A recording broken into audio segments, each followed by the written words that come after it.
Bali dikenal memiliki berbagai objek wisata yang tiada duanya di dunia yang menarik banyak wisatawan domestik maupun asing. Meski target kunjungan Wisman dan pendapatan telah terpenuhi, pihak terkait harus tetap melakukan peningkatan fasilitas pariwisata sehingga kedepannya terus menarik minat wisatawan.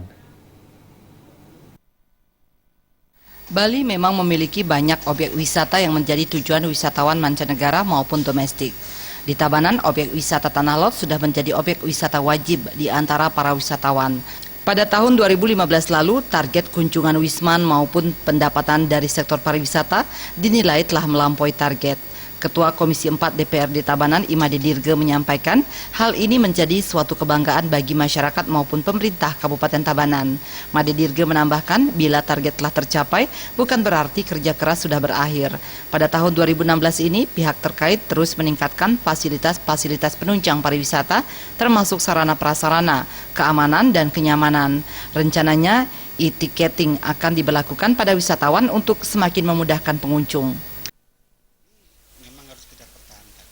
Ya, itu yang pertama tentunya adalah bagaimana kita juga melihat dari segi fasilitas yang harus kita persiapkan ya, biar tidak ada komplain dari turis itu banyak turis datang sehingga kita fasilitas kelabakan.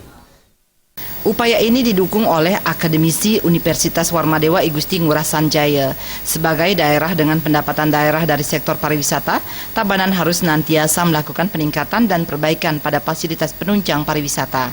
Selain DTW Tanah Lot, Tabanan memiliki DTW lain seperti Danau Beratan dan Jatiluwih yang lebih memerlukan perhatian dan penanganan khusus. Ngurah Sanjaya menegaskan perhatian tidak hanya dilakukan pada DTW yang telah terkenal, tetapi juga DTW yang memiliki potensi wisata yang belum tergali secara optimal. Demikian juga Ulun Danau Beratan. Di Beratan juga objek yang tidak kalah pentingnya itu.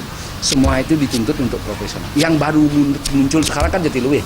Kita berharap sangat dengan Jatiluwih, buka wawasan pengelola di sana, minta petunjuk dan komitmen majukan objek tersebut tanpa meninggalkan ciri khas. Meriantika dan Sutardana, Bali.